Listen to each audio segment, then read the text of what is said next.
With a population of around 428,000, Zurich is the largest city in Switzerland. Zurich is not only home to Switzerland's largest financial center and transport hub, but also to the country's two largest universities with a total of over 52,000 students. With almost 28,000 students, the University of Zurich, which is funded by the canton, is only just ahead of the ETH, which is funded by the federal government and has around 25,000 students. Due to the constantly increasing number of students, the area around the two main university buildings has become more and more densely built over the last 2 centuries. In the second half of the 20th century, the ETH also built its own campus on the Hungerberg, while the university built the Irchel campus in the Oberstrasse-Unterstrasse district. The architecture of the main building of the Swiss Federal Polytechnic School, which has been officially known as the Swiss Federal Institute of Technology, or ETH, since 1911, in its prominent location above the Old Town, was a major inspiration for the development of the city of Zurich from a provincial town to a sophisticated metropolis. Today, the University Quarter presents itself as a modern educational center consisting of historical and contemporary buildings with numerous exhibitions and museums worth seeing, which are being shown together here for the first time.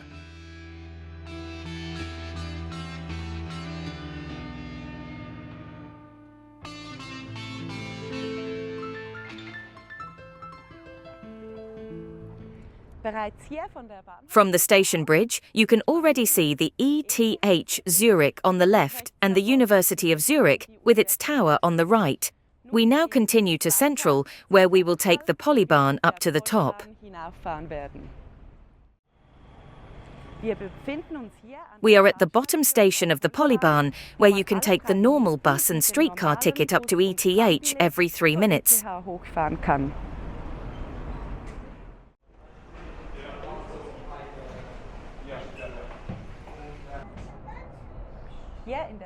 The beautiful old lamps from the original era still hang here in the Polybahn.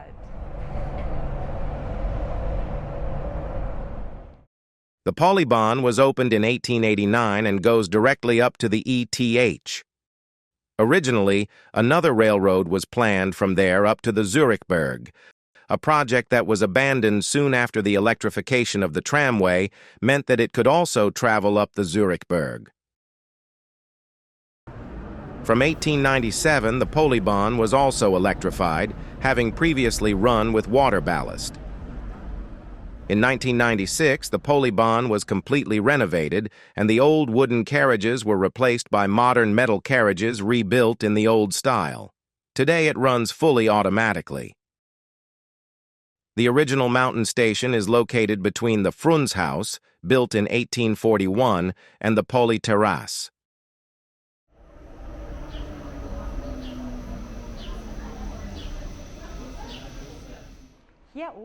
Up here at the top station, you can still see the beautiful old windows and an old driver's cab. Next to the mountain station is the ETH Zurich and the Polyterrace. Here from the Polyterrace, you have a wonderful view over the entire old town of Zurich. The Polyterrace was completed in 1978, according to the plans of Charles Eduard Geisendorf. It covers Leonhardstrasse and serves as an inconspicuous extension to the main building, housing a large canteen, cafeteria, and a fantastic sports facility, among other things. Previously, Leonhardstrasse ran directly across the forecourt of the Polytechnic, with a park on the city side. Here in the background is the famous ETH building. On the basis of the federal decree of February 7, 1854, the Federal Polytechnic School was opened in Zurich on October 16, 1855, spread over several separate buildings. After Bern was elected the federal city in 1848, a monumental polytechnic building was to be erected in Zurich as compensation, which was to surpass the Federal Palace in Bern, which was still under construction at the time and much smaller than it is today in terms of location and representation. The site on the lower plateau of the Zurichberg, which had been freed up by the demolition of the redoubts, was suitable for this purpose, as it could be seen from the entire city. On February 2, 1859, the Federal Council approved the plans of the Polytechnic architecture professor Gottfried Semper and the Zurich State Building inspector Johann Caspar Wolf. Semper designed the main building, Wolf the chemistry building behind it, which was separate for safety reasons. In 1864, the Polytechnic School and its 200 students were able to move into the new building. The university occupied its south wing. Chemistry was already partially ready for occupancy in 1860. Even today, around 160 years later, the west facade facing the city and the front part of the two side facades remain almost unchanged. The sgraffito on the two upper floors of the north facade dates from the time of construction and shows 17 medallions with portraits of famous philosophers, artists, and scientists at the bottom and the coats of arms of the 22 Swiss cantons at the time at the top. Originally, the building had two inner courtyards planted as gardens, separated by the three-aisled single-story Hall of Antiquities, which is comparable to a monastery church. The plaster casts of ancient sculptures on display were intended to inspire students in the spirit of Greek philosophy. In 1915-16, the old chemistry building, the single-floor east wing, and the Hall of Classical Antiquities were demolished one after the other to make room for Gustav Gull's extension. By 1922, widened side wings extending onto Rämibühl, a two-winged east wing with a central domed rotunda, and the new main entrance opposite the tram stop had been built. In place of the Hall of Antiquities, a four-story hall was built flanked by two lecture halls that extended into the inner courtyards, which were still open at the top. Between 1966 and 1978, according to plans by Alfred Roth, Charles Edouard Geisendorf, and the Federal Building Department, the two inner courtyard lecture halls were extended. The inner courtyards were covered with glass roofs and filled with auditoriums and galleries. In addition, the library was extended, a lecturer's foyer was built on the roof, and an underground parking garage was constructed under the eastern forecourt. We are standing here on the Polyterrace in front of the old main entrance to the ETH. Time seems to have stood still in the original entrance hall behind the west gate. Behind the staircase was the Hall of Antiquities. Since the renovation by Gustav Gull, the hall has been several stories high.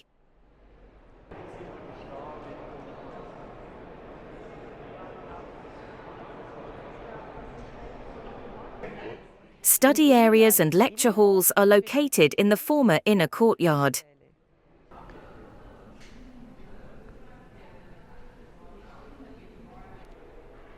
In the eastern side wings of Gustav Gull, there are wall paintings from the industrial era.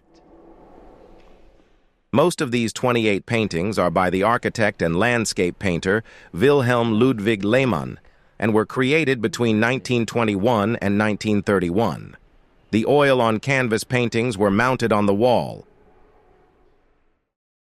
The building is still constantly being renovated and extended today. The Viz Dome, designed by Marianne Burkhalter and Christian Sumi in 1997, is located under the dome. Below it is the reading room of the ETH library. Room 43 houses the Thomas Mann archive, where his former office was set up.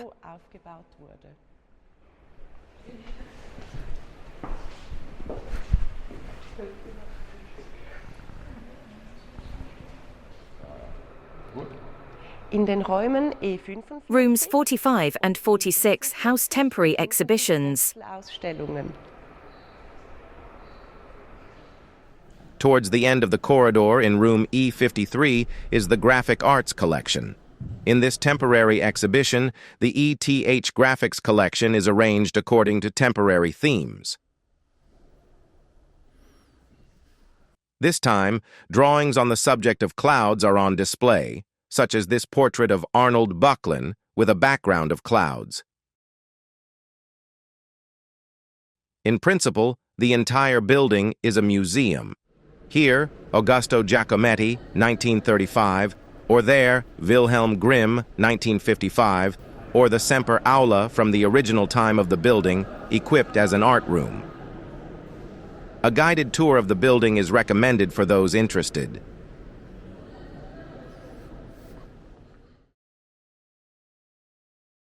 We leave the ETH Main Building through the main east entrance and walk slightly uphill along Rämibühl to the junction of Rämibühl and Tannenstrasse, which serves as the starting point for our 4 areas for visiting the specialist buildings. First, we are interested in the buildings to the right of Rämi and Universitätsstrasse up to Haldenbachstrasse. Next, we return to the main building to visit the ETH buildings to the left of Universitätsstrasse and Tannenstrasse. We then head to the University Hospital area and return via Gloriastrasse to Rämistrasse to view the buildings of the University of Zurich, which are located downhill from Rämistrasse. Here, at the Tannenstrasse-Rämistrasse junction, you will see the Institute of Agriculture and Forestry on the right and the Chemistry building on the left. At the end of Tannenstrasse, at today's Universitätsstrasse 2, the building of the Federal School of Agriculture and Forestry was built in 1874. The architect and Zurich State Building Inspector Johann Jakob Müller based the facade design on Semper's main building. In 1915, following the extension of the building by Gustav Gull, a new facade, 2 protruding side wings, and a clear extension towards Schmelzbergstrasse, where a large terrace was created for growing plants. In 1923, Gustav Gull added the Institute for Domestic Animal Nutrition right next to the Chemistry building, where animals were kept. In 1941, William Dunkel built 3 greenhouses on a plinth floor, and in 1955 stocked up the rear part of the Agriculture and Forestry Department. In 1956, Dunkel's tall office building was also built behind the greenhouse. Between 1985 and 1993, the agricultural and forestry buildings were renovated and extended. In the mid-1980s, the greenhouse was replaced by a yellow office building. Gustav Gull's small building for domestic animal nutrition and William Dunkel's tall office building still stand today.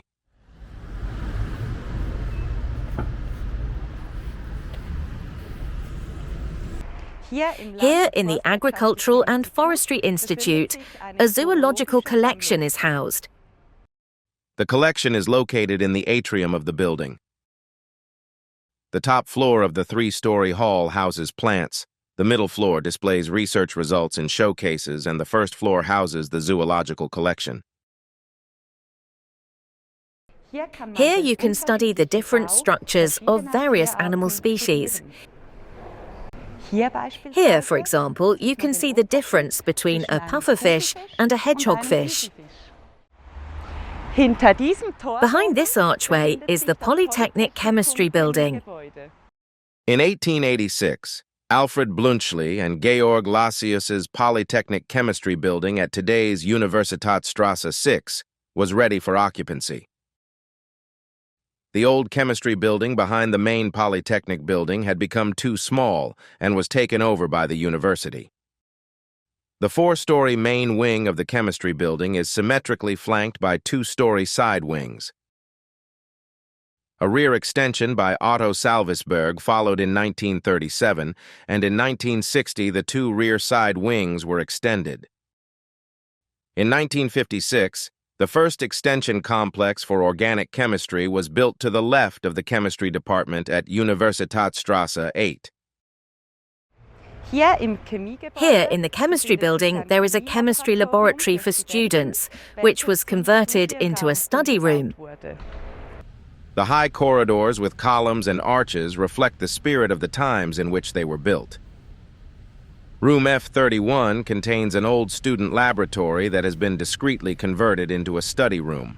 In fact, the flair of the old 19th century laboratories can still be felt here.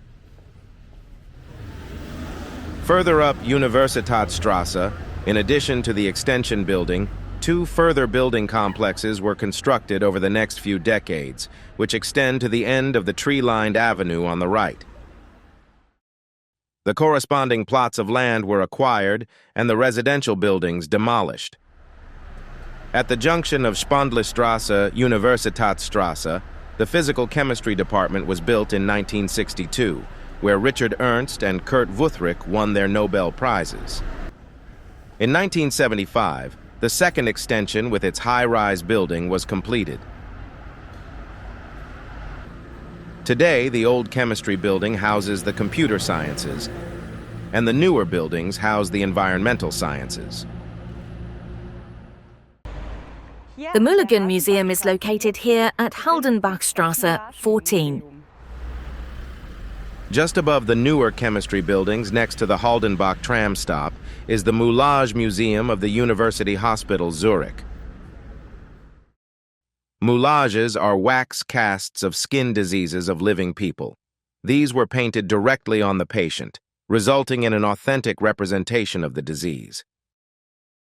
In this small museum, 600 of the collection of around 2,000 exhibits are on display.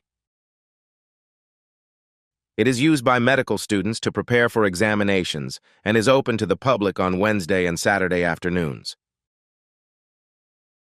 The specimens, some of which are over 100 years old, also show diseases such as this tongue ulcer caused by tuberculosis or this advanced syphilis skin manifestation, which can no longer be seen due to today's early antibiotic therapy. Here, a large area of eczema in the pubic region caused by parasites, there a boil on the face caused by bacteria. Since the general introduction of color photography in the 1950s, practically no more moulages have been produced.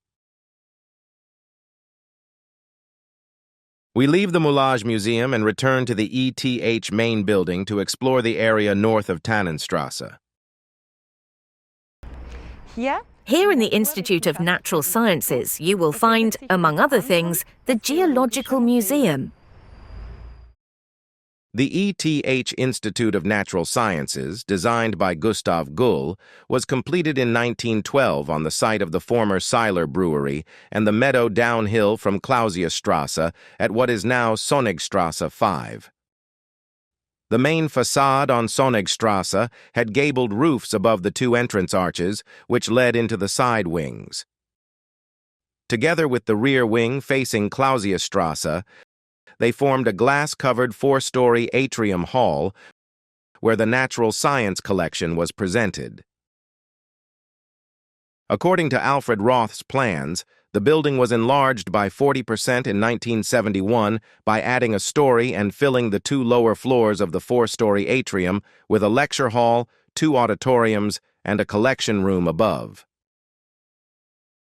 After the second conversion in 2009, the collection room was removed, so that today the atrium hall has 3 stories and thus appears more imposing again. The bridge over Clausiusstrasse and the western part of the building were not extended and still appear externally in their original design.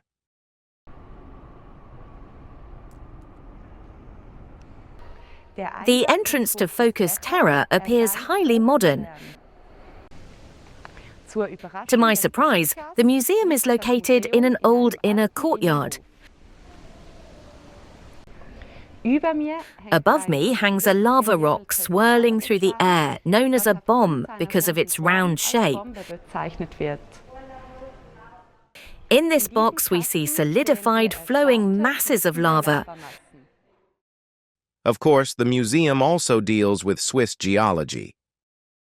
In the basement next to the lecture halls are the over 100-year-old models of the Alps by the famous Swiss ETH and university geologist Albert Heim. Here, the Sentis area. On the inner courtyard tower, visitors can examine rock samples under a microscope or let their gaze wander over the hall.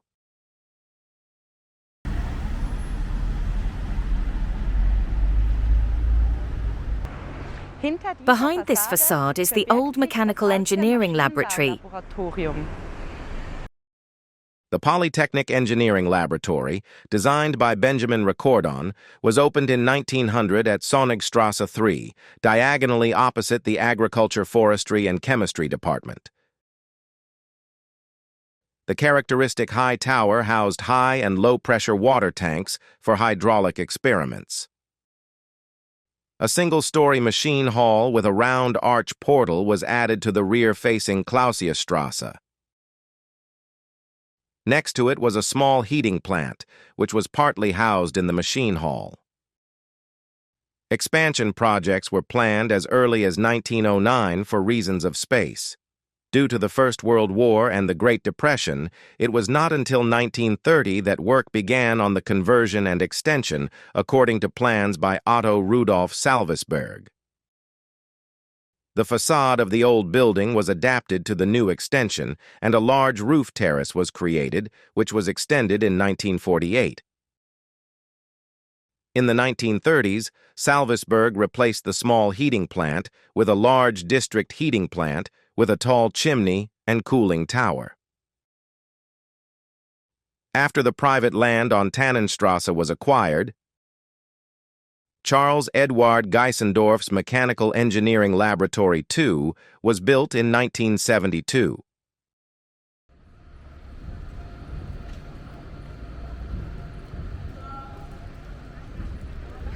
The old Mechanical Engineering Hall is located directly behind the Tannenstrasse entrance.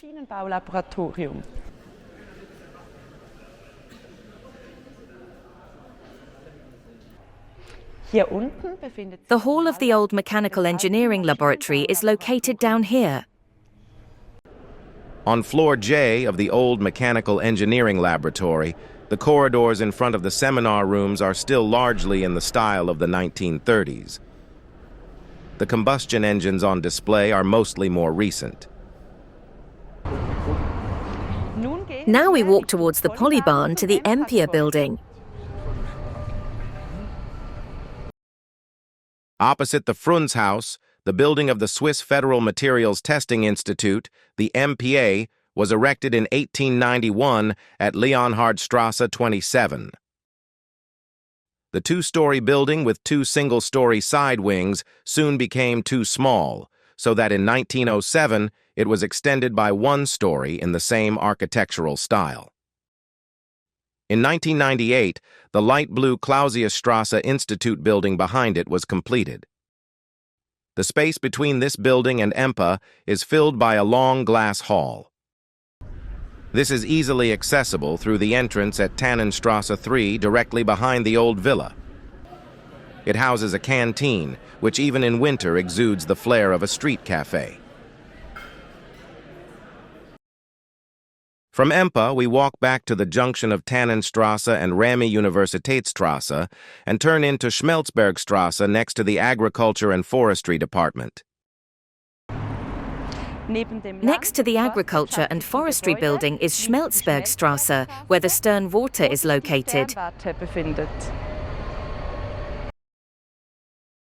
From 1861 to 1864, the Swiss Federal Observatory, designed by Gottfried Semper, was built on the green meadow not far from the University Hospital. The observatory was of international importance in the study of the sun. In 1911, the small observatory near today's entrance arch was added, followed by the solar observation tower in 1952. After the surrounding buildings moved ever closer, the observatory ceased operations in 1980. From 1995 to 97, the observatory was extensively restored. The observation dome can be visited on guided tours. The small museum on the first floor is open to visitors. This is the entrance to the museum. This small but fine exhibition gives an insight into astronomical research in the 19th century. The museum contains astronomical instruments from the collection of Professor Rudolf Wolf. Here are the sundials. And here surveying instruments.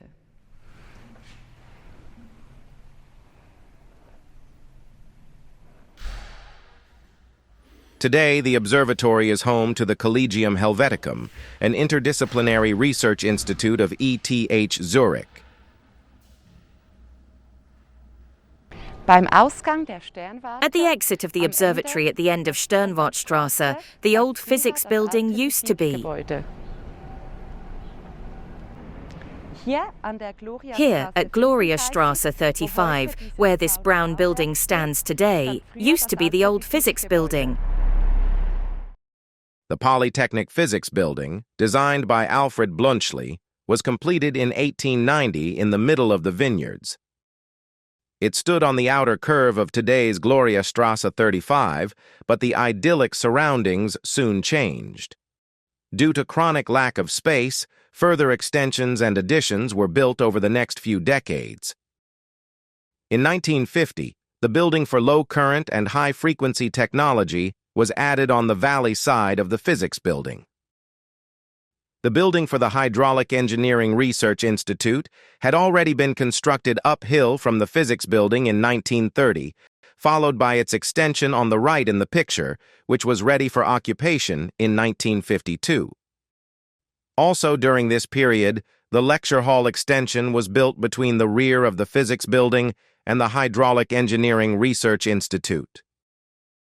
The Physics Building was demolished in 1974 and replaced in 1980 by the Central Building for Electrical Engineering, now Information Technology and Electrical Engineering. In 2016, the Hydraulic Engineering Research Institute behind it suffered the same fate. The natural stone wall at the rear end of the building for low-current and high-frequency technology still symbolizes the west facade of the old Physics Building, the first ETH building on this site. A little further down, at Gloriastrasse 19, are the remains of the old anatomy building. Between 1837 and 1842, the elongated University Hospital was built below the Physics Building according to the plans of Gustav Albert Wegmann and Leonhard Zeughier. The anatomy was located at the end of the hospital as a separate building. Apart from the anatomy, the old University Hospital was demolished in 1951. Today, the lecture hall of the former anatomy is the only contemporary witness to the old University Hospital complex and appears somewhat lost among the ever-closer tall buildings. Until 1983, it was used almost unchanged to train medical students. It was then extensively converted into a modern training center for nursing professions. In 2023, this former microscopy and dissection building was demolished to allow the 8-story hospital complex under construction uphill to reach its maximum size. Inside, the anatomy department was remodeled in a modern style in the 1980s. This restored old lecture hall can still be found in the pathology department next to the observatory, 200 meters away. The much older and more beautiful lecture hall in the anatomy building was replaced 40 years ago by 2 classrooms. Until the mid-1930s, Gloriastrasse ran in a curve around the anatomy building, and at the end of the park, together with the access road to the central building of the elongated University Hospital, led into Rämibühl. Today, this old part of Gloriastrasse is a parking lot, but will soon be transformed into a green space with the completion of the University Hospital complex currently under construction above the anatomy. The University Hospital's eye clinic was built opposite the old crossroads in 1894. Further south of Rämibühl, in the extended axis of the Anatomy Lecture Hall, the Physics and Physiology building had already been completed in 1884. On the other side, a little further down Rämibühl, the extension to the Cantonal School and the university's chemistry laboratory were ready for occupation in 1908. The Cantonal School, built as early as 1842, is located a little lower down the bend in Rämibühl. The main university building was not ready for occupation until 1914. Since 1863, the university had been housed in the south wing of the Polytechnic, the front of which faced the park behind the eye clinic and the physics building. In 1894, the eye clinic of the University Hospital was opened at the old Gloriastrasse-Ramesstrasse junction at what is now Ramesstrasse 73. The building was designed by Semper student and state building inspector Otto Weber. In 1953, the eye clinic moved into the newly built University Hospital, so that after minor changes to the interior, the Archaeological Institute with its collection and the Art History Department moved in. Construction of the main university building behind it did not begin until 18 years later in 1912. The archaeological collection can be visited behind this door. The archaeological collection is located directly behind the entrance.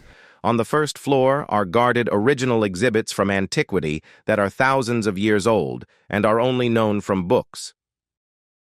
The university's collection of casts is housed in the basement. Many of these copies of Greek masters used to stand in the Hall of Antiquities in the main Semper building, and later, after the construction of the university building, in its atrium. Other exhibits are also on the first floor and blend seamlessly into the architecture of the historicist building. The sculptures can also be viewed in daylight through the large windows. Next to the rear main entrance of the main university building, slightly downhill at Rämibühl 69, is the old physics building of the University of Zurich. The building, designed by State Building Inspector Otto Weber, was occupied in 1884 and housed the Physics Department and the Physiology Department of the Faculty of Medicine until 1983. Until 2014, the building housed the Institute of Medical History with an interesting museum of medical history. The museum was closed following the controversial dismissal of National Counselor and Museum Director Professor Christoph Mörgeli in 2012. The Institute of Medical History was then relocated to Winterthurstrasse 30 in 2014 and integrated into the Institute of Biomedical Ethics. Behind me is the university's old physics building. Here in the physics building, old and modern have been combined. Behind the physics building, next to the university building, is the Bodmer House. Directly behind the University Physics Building on Schönberggasse 15 is the Bodmer House, built around 1638. At the end of the 17th century, it was to be demolished for the construction of the redoubts and was therefore bought by the city. After the redoubts were to be built around the house after all, it was purchased by Hans Heinrich Heidegger, a member of the Redoubt Building Commission. Johann Jakob Bodmer lived in and bought the building from 1739. As a professor of Helvetic history and politics at the Collegium Carolinum, founded in 1525 and now regarded as the legal predecessor of the University of Zurich, he received visits from Goethe in 1775 and 1779, among others. Today, this building belongs to the University of Zurich. Here we are in front of the entrance to the university's old chemistry building. The building designed by Hermann Fietz Sr. for the university's chemistry laboratory and the extension of the Cantonal School at Rämibühl 74/76 was opened in 1908. The building had a large inner courtyard open at the top. During the 2004 renovation by Santiago Calatrava, the two wings facing away from the street were extended, and the inner courtyard was covered by an elongated glass dome. The building fronts facing Rämibühl and Zurichbergstrasse remained largely unchanged. Today, this building houses the Institute of Law of the University of Zurich. Inside is a modern library.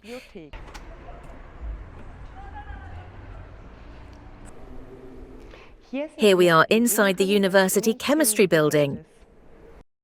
In the old inner courtyard under the glass dome, an impressive library with nave-like wooden cladding has been created over the entire height of the building. During the 12-second ascent with the glass elevator, the floors of the reading room run like a film in front of the visitor's eyes. Once at the top, you can observe the parallel worlds on the individual floors. Opposite the south wing of the chemistry department, at Zurichbergstrasse 8, a commercial and warehouse building with private living quarters designed by Gottfried Semper was built in 1866 at the behest of Zurich cotton merchant Johann Heinrich Fierz. In 1910, the building was acquired by the city, and after its renovation, the Cantonal Dental School moved in. The rear of the Villa Fierz, with its original entrance, is a Renaissance-style city palace. Today, this building houses the university's Romanesque seminar. Behind me is the old Rämibühl School building. The Rämibühl Cantonal School at Ramstrasse 59 was opened in 1842. Gustav Albert Wegmann designed it on the model of the Berlin Bauakademie. The large park extended far down to Heimplatz. It was not until the Kunsthaus extension was completed in 2021 that the school building was cut off from Heimplatz. Until 1976, the grammar school was, with a few exceptions, an all-boys school. The girls were taught at the municipal girls' secondary schools in Zurich and Winterthur. Today, the school building is occupied by the university. There is a small atrium inside.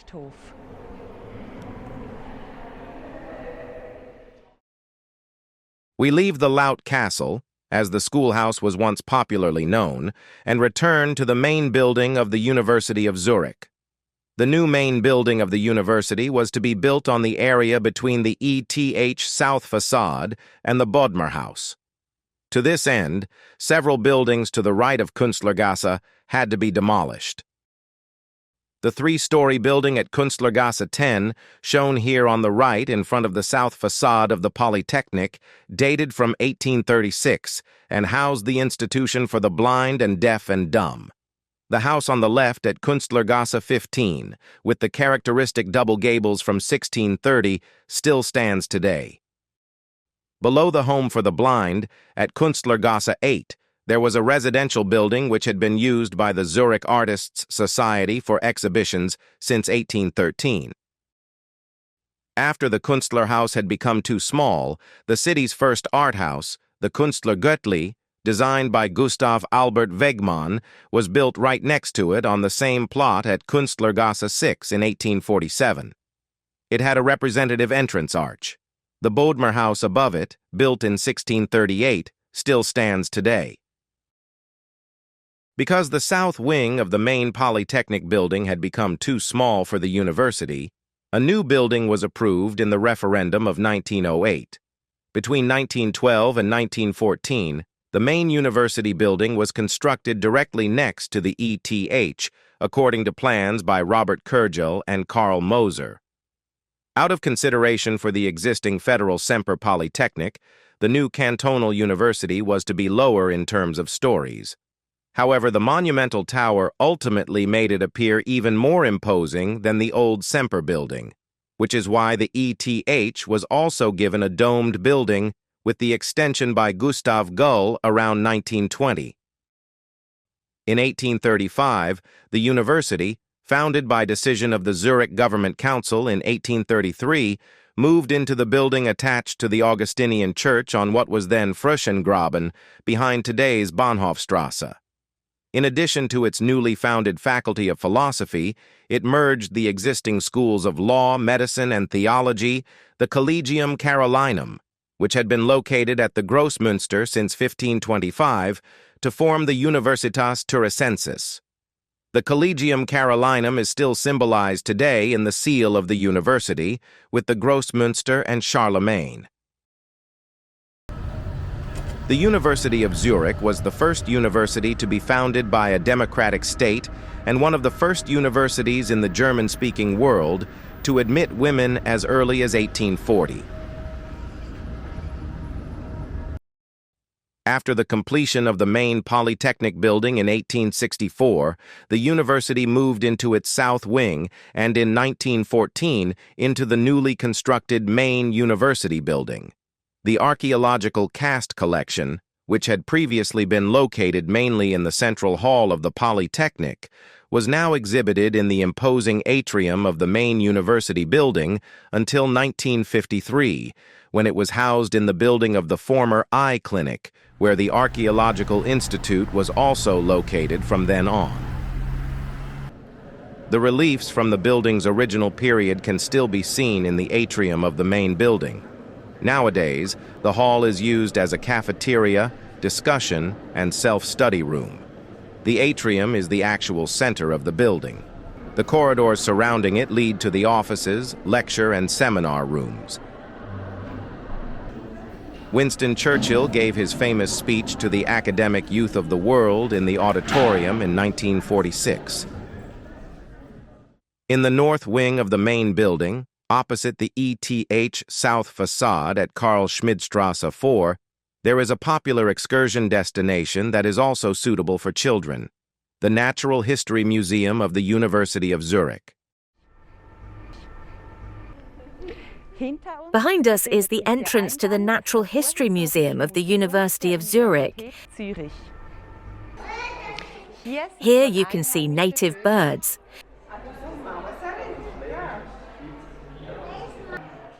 Next to me is a full-grown polar bear.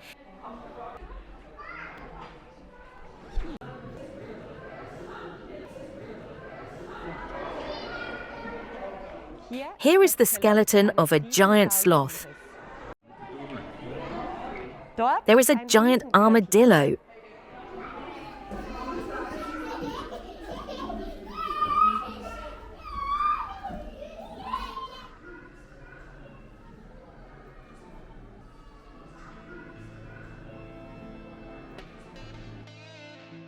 We have reached the end of the tour. Behind the museum exit, Karl-Schmidstrasse leads towards the city to a long staircase, which takes visitors on foot directly down to the old town in the direction of the Predigerkirche and the Central Library. The unforgettable impressions of the buildings and museums of Zurich's University Quarter are still fresh in your mind.